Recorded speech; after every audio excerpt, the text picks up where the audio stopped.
I'm trying to think of how Holy Fucking Ghost goes. It starts with "I'm sick again," and it has like the drums that like just like completely lose time while everyone else is like yes, that ending. Yes, I put that on because I was trying to like. Even like when it's just Mikey and me making music, like we still like will do stuff that we just like glare at each other as like, really? Come on. Yeah, like, do you have to be so indulgent? Do you have to? And the answer is yes. Yes, every time. I just with my pedal board and setting it up, I peeled off the tuner and just slapped on my fuzz in its place. Actually, I moved the overdrive into where the tuner was, and then the fuzz where the overdrive was. And I was like, who needs a tuner, man? Yeah, come on.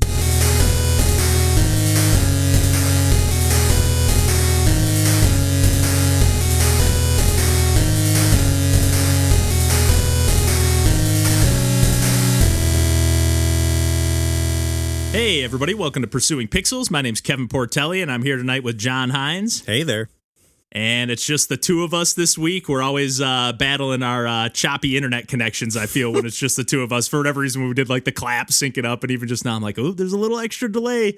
But I feel like we're always just hassling with our Xfinity. I'm sure Randall's got Xfinity as well. But yeah, just the two of us this week, and we're going to dig into some video game action. I actually just got back to Michigan. I went back to Chicago to pick up some of my stuff. So John and I spent a good amount of time hanging out over the past, I guess I was in town for like almost 3 days. It was really only like two nights, but it felt like, like almost 3 full days. I guess I'm counting the time in the car as well. So, But I was gone for 3 full days. But yeah, just kind of getting settled back here in Michigan. I grabbed a bunch of my stuff. I think I've mentioned on the podcast before that like left a bunch of my stuff at our band's practice space that like not just musical equipment, but like coffee tables and Sega Saturn that games. Take up.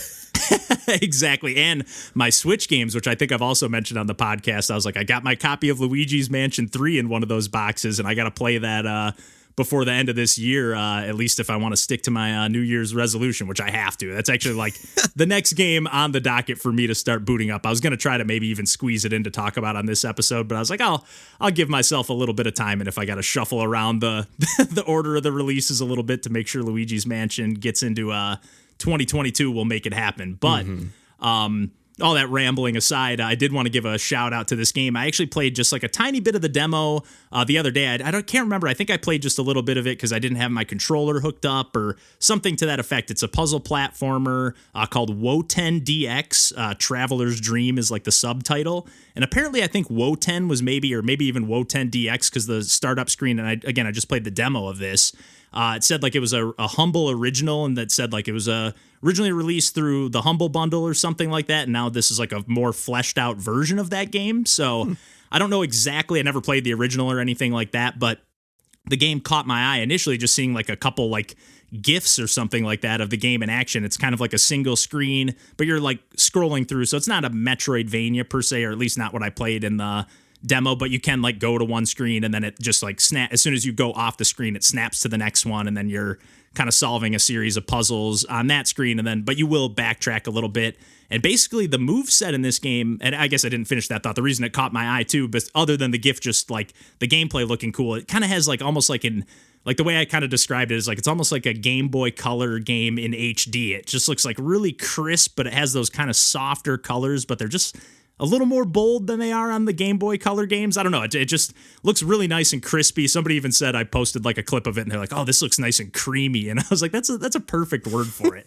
But yeah, I really love, on top of the just look of the game and the aesthetic, the move set in the game is just so expressive and so fun. I mean, essentially it's just like a hop and bop puzzle platformer, although it seems to be like there's some enemies that will maybe like hinder your progression or your movement, but there's no like health or anything like that. Like you're just trying to collect all the collectibles, but your main move other than jumping, and you just have like a little single jump that you can do, is like this headbutt, and you can do like a headbutt like dive forward. And that's just like if you press the button and you're running forward or standing still, you'll kind of like dive. And if you hit the ground, you kind of like bounce off of it and do a little somersault. But if you hit like a wall that's kind of like crumbly, it'll break that wall open. And then you can also, if you do that headbutt when you're in midair, you can do like kind of a ground pound. You'll like flip on your head. You're kind of wearing like a Viking horned helmet or whatever. So that's like kind of smashing into walls. But everything is just so expressive. Like there'll be these little mushroom pads, and when you bounce off them regular, you do a nice little, regular mushroom bounce that, pretty traditional video game trope, like bouncing on the mushrooms or whatever. But if you do like the headbutt ground slam, you bounce extra high off that. But if you then hit the ceiling from that like super powerful slam, your helmet will stick into the ceiling, and then you'll be kind of like stuck for a second. You gotta jump out of you don't actually jump out of your helmet, but you just kind of like jump off the ledge. But you can like grab the corners of ledges and then like dash up in like the opposite direction and kind of like do your headbutt attack, but you'll like dash up to the corner, dash to the side, or dash straight upwards to do a little bit higher of a jump. Like just the set, like it's kind of just one move, this like headbutt dive move that they utilize in so many different ways. And like I always am such a sucker for the games that like have no, I think I've talked about MU-ROM on the podcast, and it kind of feels similar to that. And that's actually a game that's still in development, and I think I just talked about the demo of that as well. But it's kind of like just using the various like enemies around the stage, or, quote unquote enemies. They're more like obstacles. But yeah, there'll be like these blob characters that you have to like stomp on, and then you can bounce off them, or you got to knock their like shell off of them, or you have to ground pound to knock. You'll see like little like tops of like the leaves of like a fruit or something like popping out of the ground. And if you do like the headbutt ground pound slam, like the fruit will pop out of the ground, and then you'll give that fruit to this bat to like carry you over a cliff. It's just got so much charm packed into this demo. And then it had this really challenging, like it seemed like maybe a secret room. It seemed like I definitely like bashed through a few extra walls that were not necessary in the main progression to get to this area.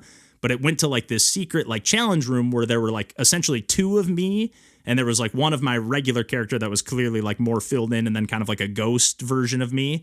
And, both of the movements would be entirely mirrored, but like that mirror character would not be able, or that ghost character would not be able to pass through certain purple blocks.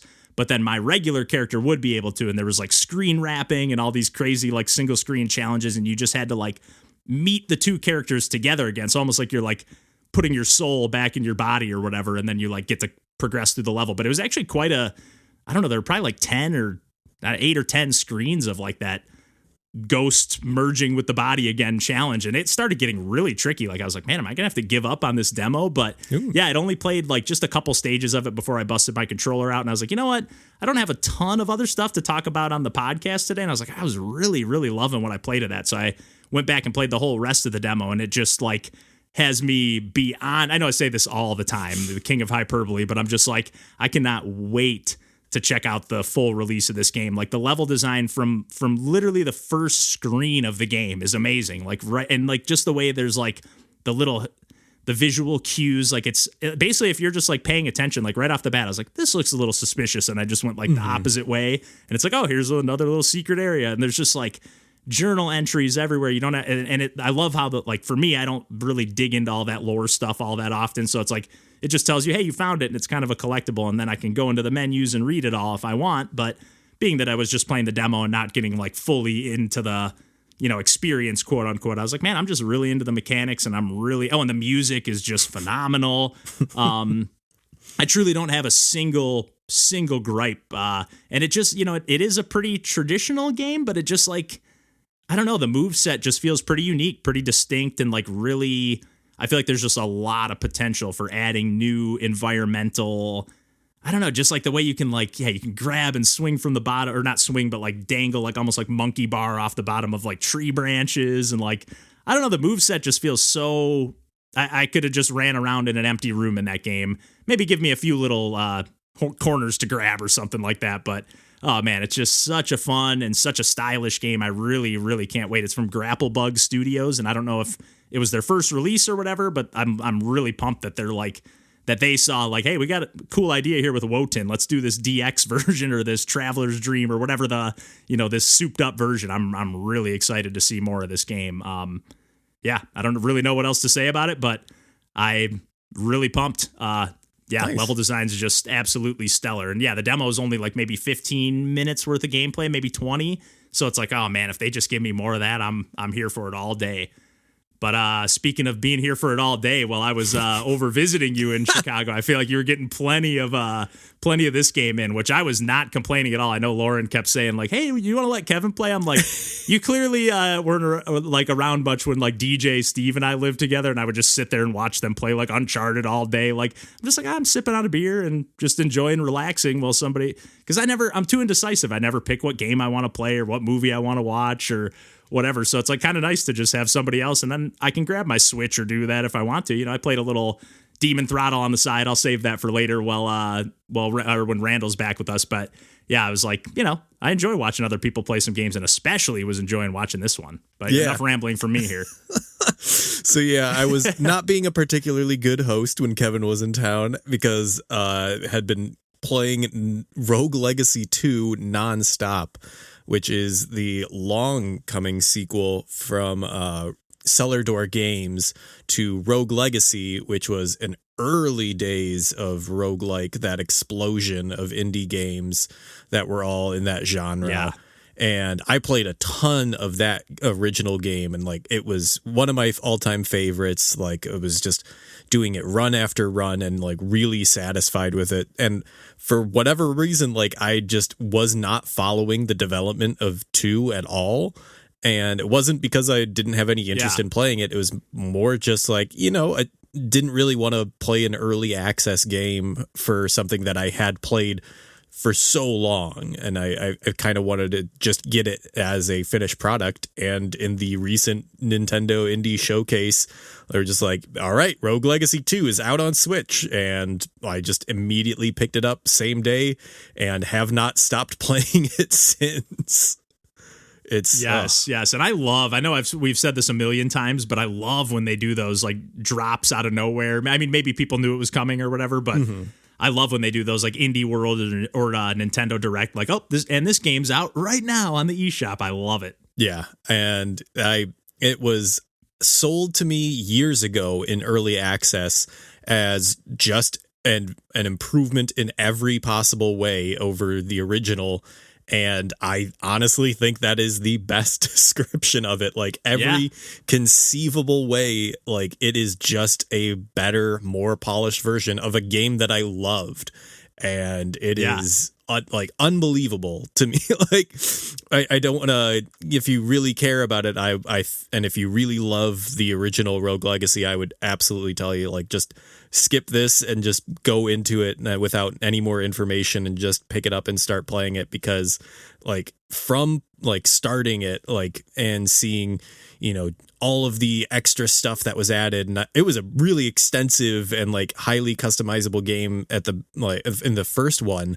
But yeah, it's a very robust like series of like, you know, just different mechanics and just settings and options that you can equip and unequip and stuff like that. Yeah, and I went back and booted up Rogue Legacy 1 just to compare. Like, I was like, because I didn't remember it being that different. Because I was like, yeah, it controls similarly. Like, it has a lot of the same like thematic elements in terms of like the layouts and stuff. But like going back and like, I remember you were saying like that you remembered it being more of like a pixel art as opposed to now, which is a lot smoother art. But like, it's like kind of a more hand drawn, like, I don't know what style, but it looks really nice. I feel like I was just constantly the whole time, every time you boot it up, I was like, man, this game just looks so good. Especially when they showed any of the scenes, like when you're in the kind of like main town area and you're sort of like talking to the various like characters or the NPCs and like the bigger like images of each character on the left and right, like those like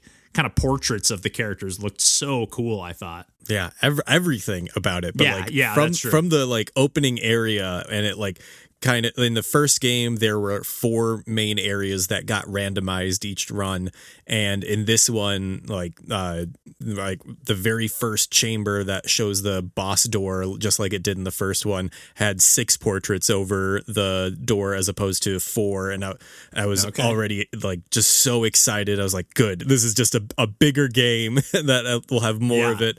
And like honestly, every single aspect of it, like it is I do think that maybe if you went into 2 without having like played 1, it might seem a little like overwhelming. There's just so much going on. But like, if you've been like me and like played a lot of the original game, like it is something that is pretty easy to just pick up. And I don't know how easy it is for someone coming in without any of that background, but honestly, it is the same type of roguelike where I know we were in our Discord, we were having a little tier maker like discussion where people were like ranking their favorite roguelikes, and like everybody was coming to the genre with like entirely different like preferences and expectations. And I'm the kind of person who likes a roguelike where if it's, you know, something that isn't like very, I wouldn't say like level based or like even like fine-tuned mechanic based, where it's more like exploration. And I like the fact of like every single run you are progressing, and like you're doing a little bit, you're chipping away at it, and you're getting stronger each time you fail. And you are, I don't think it's even possible to beat this game on the first run. I don't think that's even remotely possible, but it's still Oh, go on. Go ahead. I was just going to say, I do like how, like, because I know I've talked about a lot, like, I tend to gravitate more towards, like, the arcadey roguelikes that are just, like, pumping in another quarter, essentially, and it's just, like, got some procedural generation, but otherwise it's, like, a really tight, like, focused game. But I like how in this one, at least the way you were describing it to me, was, like, you're kind of like, you're exploring this procedurally generated castle each run, but like if you beat one boss like that, you're permanently beating that boss. So you're not necessarily, you're not just grinding like you are in like Dead Cells or whatever, like for the new weapons and upgrades and just new buffs and whatever. Like you're grinding, you are doing that also, but you are making like core progress, or at least if you're able to, you can make core progress on any given run. So I kind of like how it is like splitting up it's split up like almost into like different levels, sort of. I mean, you obviously have all the different zones, but like, yeah, you don't have to clear a full run of the entire castle and every zone and every boss in one run. And that's how I feel like a lot of roguelikes are, you know? Mm-hmm. And in the first one, like there was a lot of like equipment based progression where, you know, you would get runes that were tied to a specific weapon slot, and that's not they're completely separate from that now, but you can have them specific to each class that you're running as. So like if you're playing like a magic class, then you can emphasize more like intelligence based stuff, as opposed to like if you're, you know, playing a strength build. And there's just, oh God, I don't want to just list every feature of this game, but like I really do enjoy every single aspect of it, and I can see myself, I'm going to be playing this game for so long, and it's just, I'm going to be having a ball with it. Yeah, and as somebody who, like, I enjoyed the first game, but I think we even, again, while I was watching you play it over the few days or whatever, I was kind of like, you know, yeah, even like, I ended up picking it up on sale on Switch at some point, but like even like the kind of like over-the-top run animation, and we were talking about how like the original kind of looked a little bit more like a Flash game, just with like, I don't know if it was because we were like kind of discussing like what it might have been, like some of the pixel art might be in like different resolutions or something. I don't know all that technical stuff, but it just does look a little... Well, it isn't a bad looking game. It feels a little more janky, especially I'm sure after like booting it up after playing this, because it's almost got like a more of like a kind of like SteamWorld Dig 2 art style. I mean, it's not as stylized as that, but it's got that same kind of like hand drawn or whatever animation. But it really was kind of sucking me in, because it's been a while since I've been pulled into a roguelike. I actually, like, one of the nights while I was laying in bed, while I was over at your guys' place, because you were playing that, I was like, you know what, I'm going to boot up Downwell again. It's been a while, and I was booting up. I played like 2 quick runs, ended up beating it on my second run. I was like, I still got it. Got a nice 200 combo on that run, which always ticks me off, because like 248, I think, is my best combo in Downwell, and I'm always like, you basically have to combo like through the last, you have to have your combo still going like through the last 2 worlds essentially of the game. I can't. And the last, how? The fourth world is pretty easy if you have like the right series of buffs. Yeah, okay. Like in terms of like, there's no, like your combo ends when you land on solid ground, but there's not really much solid ground in the fourth zone. You're just kind of like landing on these little, so if you have like the power up where getting gems recharges your gun boots and you're pretty stacked on ammo, like basically every time you kill enemies, you're just like blasting them away. Then you pick up gems, you're back to full ammo. And then there's like little debris just like floating around in the ether and you can land on that. And that's like acts as if you're landing on an enemy or as if you're landing on the ground and recharges your boots as well. So it's like, it's pretty easy to stay full if you got the right weapon and the right, just the right series of buffs and whatever. You can do a pretty good job of like chaining together that whole last world if you're patient. Right. But you can definitely take a bunch of extra damage as well. I'm still trying to figure out a way to like keep the combo going through to the boss, but I just can't figure out unless you're just totally stacked with an insane amount of ammo. Like you have to like do this thing to trigger the boss battle that I just feel like I don't know how there's a way to keep it going. So gotcha. It did feel kind of good to just stomp the landing right at an even 200 and just be like, okay, I'll take the buffs and then rescue the little kitty cat at the bottom of the well. So unbelievable. God, I just love that game. But yeah, I guess I wanted to talk about this episode. Will probably be a little bit on the shorter side, but I figure, since it's just the two of us, we're known to ramble a little bit, or at least I am. So we'll keep it on the shorter side. But yeah, I've mentioned a few times, whether it be on regular episodes of the podcast or save it for the cast episodes. But since I've been back in Michigan, I've been syncing up with some old pals, like some old bandmates that I used to play with and friends that, knew tangentially through that group of friends and whatever. And my buddy Josh, who's been kind of like the ringleader of like getting everybody together, like he gets like they have like they get together weekly for bowling and stuff like that. Like they kind of get together for all sorts of stuff, but they also get together for these weekly Mario Kart tournaments. And that's what we've been doing mostly. And then last time we got together, we actually didn't play any Mario Kart. We actually played a bunch of other stuff on Switch and even busted out Josh's younger brother who was on. Josh and I were on a bowling team growing up, and his younger brother Nathan was on our bowling team with my cousin. So like we go way, way back. Josh is like one of my friends from second grade, and high school bands and all that stuff. So it was really good like seeing those guys and catching up. So Nathan kind of reminds me of our buddy DJ, who was way back in the early days of the podcast. Like DJ would be the guy who would show up to like any get together or whatever with like a big duffel bag full of board games with like, okay, basically whatever the mood, if the mood strikes and whatever the mood is, I've got a game for it. And Josh's younger brother Nathan shows up and he's got a full suitcase and he has virtually not every, but a ton of video game consoles in this thing. So he's got a Sega Genesis, I think even 2 Sega Genesises. He's got Wii U, and we busted out both of those. So like on one TV, and this is for my buddy Josh's birthday. So the timing for moving home was just kind of worked out perfectly to just like get together, catch up with old pals. And I'd seen my old pals quite a few times, but not his couple of younger brothers who were there. So anyways, yeah, he hooks up the Genesis on one TV, and a couple of buddies, I didn't end up getting in on the action, but they were playing Road Rash or Road Rage, which is kind of like a motorcycle racing game on, right. I think it ended up coming to a bunch of other platforms, and I think there were even some kind of like spin-offs of the series or rip-offs or whatever. But you're kind of like riding on a motorcycle, and then you can like pick up weapons and like knock the riders off with like a baseball bat or a crowbar or whatever. And like it was just like, because everyone's like drinking and we're having a good time, like every time somebody gets like knocked off the bike, and like in that game you have to actually like run back to your bike if you get like knocked off it. Like you gotta go find your bike and get back to it. So it was just like super intense. Like they were kind of hot seating that game. There were like 2 or 3 pals that were like passing the controller back and forth and just like, okay, we got to earn enough money to unlock this bike. And then on the other TV, again, out of that same suitcase, Nathan busted out the Wii U, and I was like, oh, you got the Wii U? I was like, what is your intentions of like, what's the point? Considering I know we've talked about too on the podcast and everywhere, everybody knows that almost every good Wii U game has made its way to the Switch at this point, which was already hooked up and we were playing earlier. So I was like, man, what's he busting out the Wii U for? And he was like, you got to bust out the Nintendo Land. Man. And they were all about, so back to my resolution game, they were all about that like Luigi's Mansion mini game on there. That was like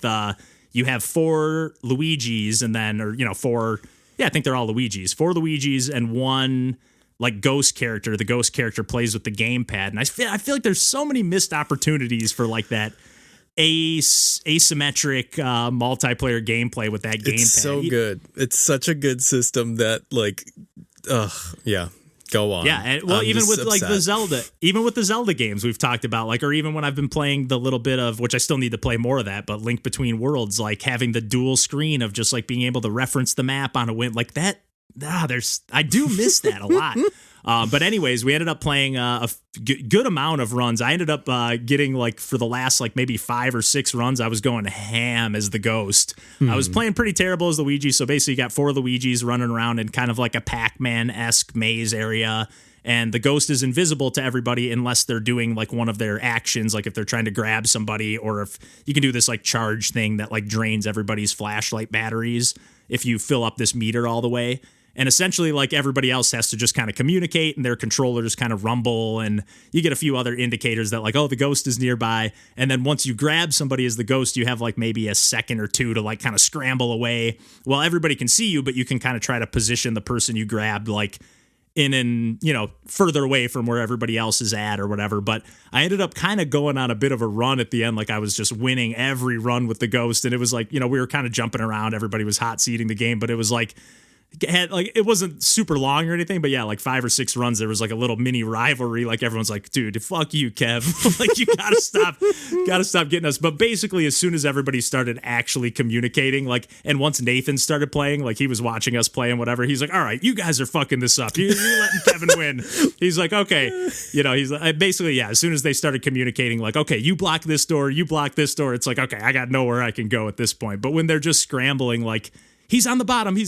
And I'm like, I'm all the way in the top right corner. So I don't know what the hell you guys are talking about. But yeah, that was just a blast. I've never really played much Nintendo Land other than I think one time like DJ and a couple other people were over. Maybe it was just when DJ Steve and I lived together and like I first got my Wii U. I remember like checking out some of the mini games, and I don't think I've popped it in since. And I had a good time with it the first time and this time. So it was like, you know, I don't think I'd want to carry around my Wii U in a suitcase and hook it up just for that sole purpose. But a party at the same time, I'm glad like he did. The legitimate like use case for that game. Like, it is not really a single player experience, and like to get you to understand what the Wii U is capable of, it's perfect for a pack-in game. Yeah, that's actually a great point. And yeah, it does really showcase not only just that game, but yeah, a lot of the mini games. I remember there was like a Link, like Hyrule kind of like archery course and stuff like that. I remember that was when DJ and I played. I remember that being like our favorite chunk of the game. I just remember thinking like that was probably our favorite mini game, but it was just the two of us or maybe another person passing it around. So having all 5, it was really awesome to play that.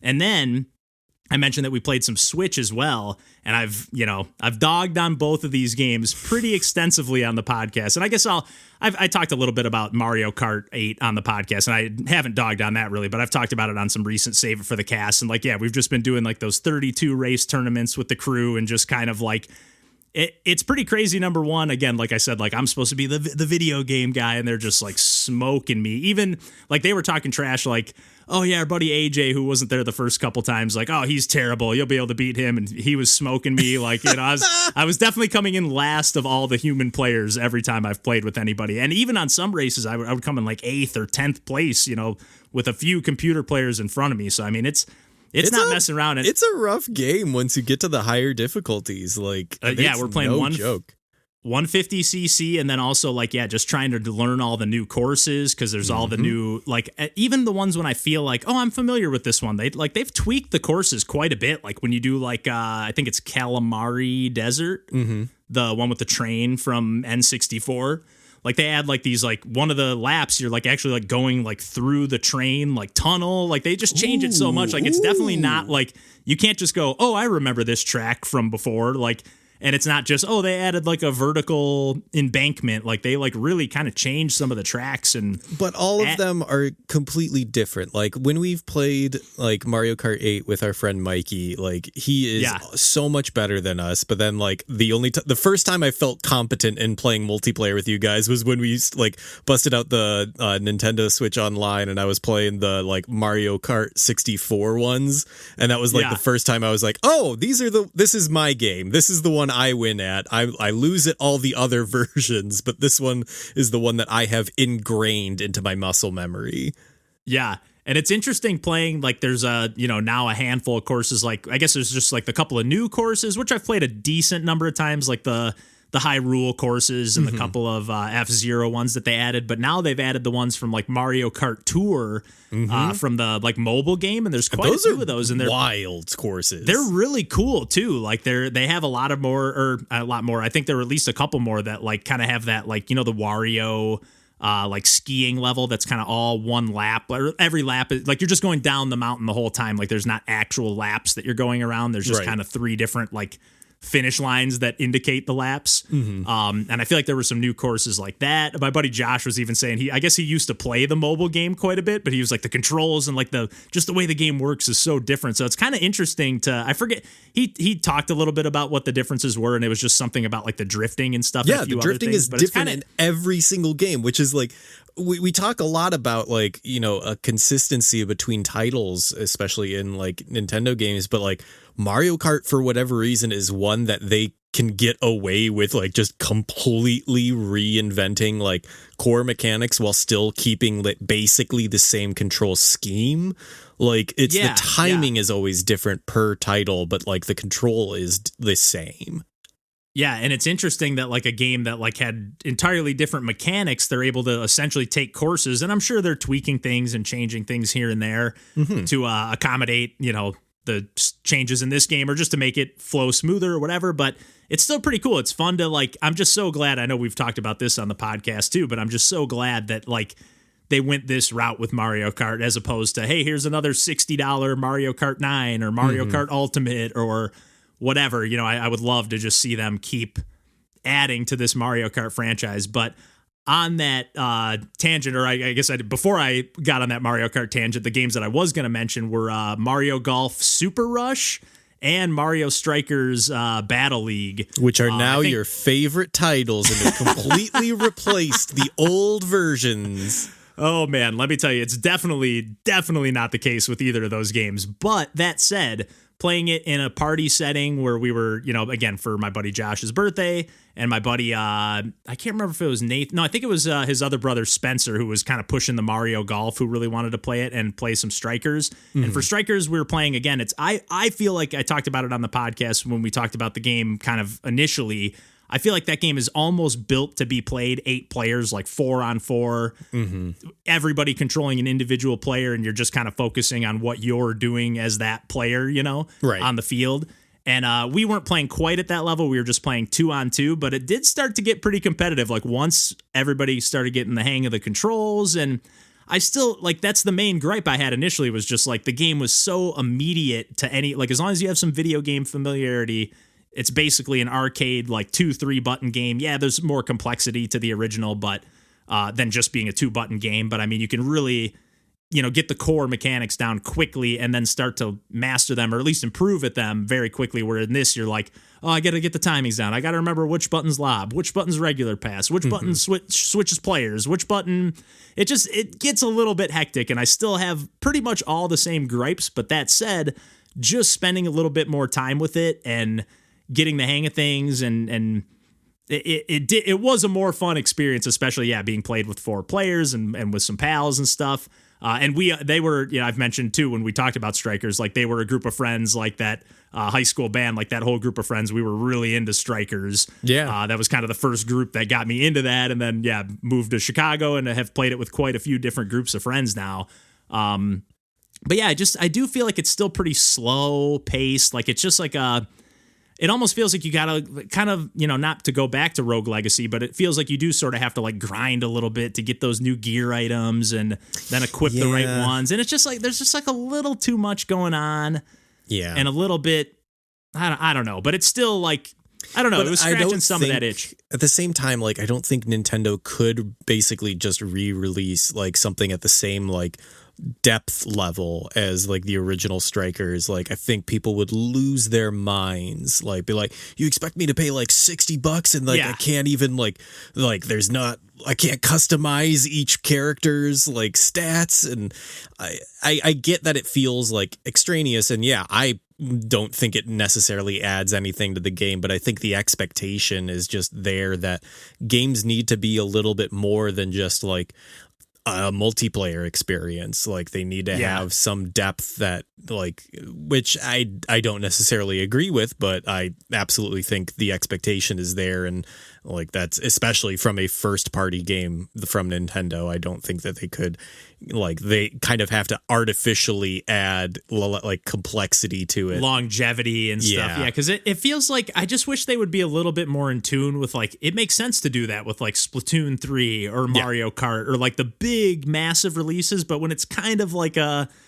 sports side game, like it really is kind of meant to be. I could be wrong, but I don't think too many people are picking up those games going, oh man, I can't wait to play that Mario Golf campaign. Maybe the golf campaign, actually, I should take that back, because I know a lot of people were into like the Game Boy Advance, Mario Golf Advance Tour or whatever. But that golf has, is like, the almost RPG a single player game by like definition, as opposed to like a team game, which is like, I feel way more multiplayer focused than golf. Yeah, that was what was interesting about playing golf. So when we played golf, we played 4 players as well, and we were just kind of taking turns. We just played 3 holes. So, I mean, we did not put very much time into this. We were just kind of like, well, let's play this for a little bit. Mm-hmm. But we did play it with the motion controls, which was kind of fun. Like, it was totally, I mean, it really did kind of feel like, oh, we really are just playing Wii Golf here with like some added mechanics. But like, it started, I was like, oh, this meter where I complained about it on the podcast, like, why is it on like the side, like vertically instead of horizontal onto the bottom? Like, they changed so much about this game. It's like, oh, that's exactly how they had it in Wii Golf, and like trying to like line up like the power of your swing, and like you basically can like do like a practice, hold down a button, do a practice swing. You just hold one Joy-Con in your hand and like rotate it sideways. And then, to basically just pretend like you're swinging a club. You can get as much into it or as little into it as you want, but it's basically just kind of registering the gyro. If you like swing too hard, it'll either like pull or hook the shot in any direction based on like, I don't know if it's based on how hard you hit it, like how much extra power you hit it with, or if it's just like the angle of your club face or whatever. But it was pretty fun to play this like motion control and just kind of take turns. And we each had our own, I was going to say pass the controller around, but everybody had their own Joy-Con. So it was just kind of, it felt kind of natural to just like hold the club, or the little tiny Joy-Con in your hand and like hold down one of the like thumb buttons, and like that activates like your practice swing. And then I don't know, it felt pretty nice. It still leaves a lot to be desired. Like I still think it's a pretty janky golf game on the whole, and it all the different tweaks and whatever, but removed from the like expectations of being like, this is going to be my new favorite game on Switch, and I love the Mario Golf series, and I can't wait to play it. It was kind of like, it was like refreshing almost to be like, oh, I had fun playing that game just now, even though we just played kind of for nonsensical purposes. Like, nobody was really, like, Spencer was the one who wanted to play that game, and it's so funny hanging out with him too. It's like he was like the youngest, even younger than my younger brother, but like my younger brother would like pick him up and take him to school sometimes. So, like, it just been kind of like lifelong family friends, but did get a little bit out of touch over the years with me being in Chicago, and just, we'd keep up on like Instagram or on various social media stuff here and there, but definitely didn't do I definitely didn't hold up my end of like, oh, when I'm home, try to see everybody. I did for a few years, and then it's like, okay, it's really hard to keep up with family and, as it is. So, if I only got a few days back home, it's hard to see the whole crew of friends. So yeah, it's just been great being back home. I'm excited to see if we get some more. I'm going to try to get them into some more multiplayer stuff that maybe they haven't tried out yet. Like, I'm really looking forward to a time. Like, I know I talked about bringing Turtles over there, but I'm really looking forward to like just bringing my Switch over there and plugging it in and just being like, hey, got all like these 350 games on here that are, at our disposal to play at any given moment. Can you do a local Killer Queen with like How many is that? It would be 8. Because the Switch version is 4-on-4, right? They switched it to 4. Yeah, but I think they did do that specifically to accommodate that you could play on one system with 8 players, I think. Because I know that online system is, or like matching multiplayer is basically dead, but as a local, that would be incredible. And I wonder if we could especially get some kind of setup with because they did have that second TV. I mean, it was a really dinky little old CRT TV to play the Genesis on, but if we really could kind of get the true setup, or I guess even if somebody if we could just play and switch tabletop mode, if we had 2 Switches that had Killer Queen on it and sync up online, but just with our 2 groups individually, or maybe you can even do it LAN or whatever, but have have it set up kind of like the cabinets facing each other. That would be pretty awesome. But yeah, even if you can play on the same screen, that's a good idea. I kind of forgot about that game. It's been a long time. That's perfect. Honestly one of the best multiplayer games I can think of. And you know what?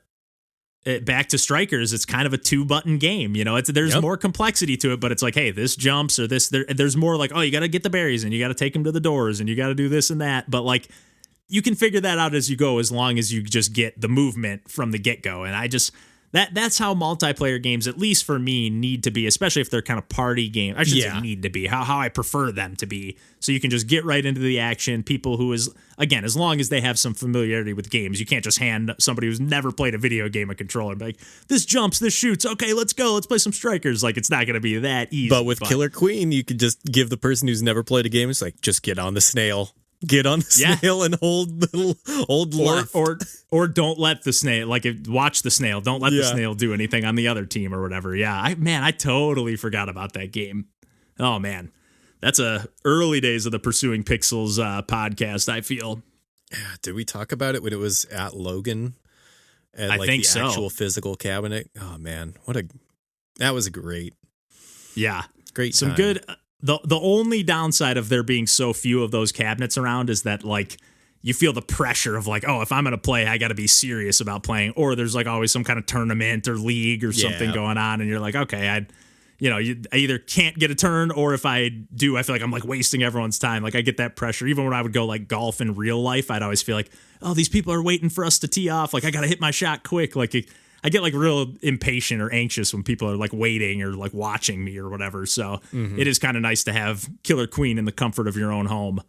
But yeah, I think we can probably wrap it up there this week for the video games chit chat and whatnot. And as always, we'll be back next week with some more video game action. And we're pretty much everywhere on the internet as Twitter falls apart and explodes by the day. We're everywhere else on the internet just in case, but. That might date this episode. I know. The Twitter may not exist by the time. I know. Every time I go on there, I'm no, it can't be that bad. And then I'm oh my God, it is that bad. Or at least it has potential to be that bad. Yeah. What is going on? But yeah, we're on Twitter and we're pretty much everywhere else on the internet. Come to our Discord. That's a fun, safe haven. It's an awesome place to hang. We seriously have so many cool people and so many awesome projects being worked on, and just the Discord is an awesome place to hang and an awesome really supportive community in there. I feel I never see anybody not being constructive or just being real positive with one another, and I love to see that. So but yeah, otherwise we'll catch you next week, and until then, take care. Bye.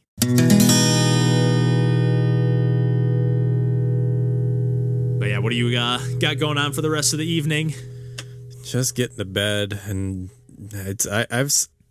daylight saving times has fucked me up, man. I don't get it. I know, we were just talking about that. Supposedly this is the last year for it. I hope ever. That better be. My mom said next year. Maybe it's just in Michigan. I don't know, but she said next year they're not doing it. So yeah, we will see. I'll have to look into it because it's crazy how much just changing the time by an hour can throw you off. But it doesn't throws make you off sense for weeks. It's just pointless. Yeah, I would rather not. I would rather just deal with whatever the natural light of day or darkness of day is. Yep. Why I don't need to accommodate. I think was it initially for farming and stuff like that? Was that the reason they did it? I know of a bunch of apocryphal reasons where it's it's because of this or it's because of that. Right. I don't know what any of them is actually true.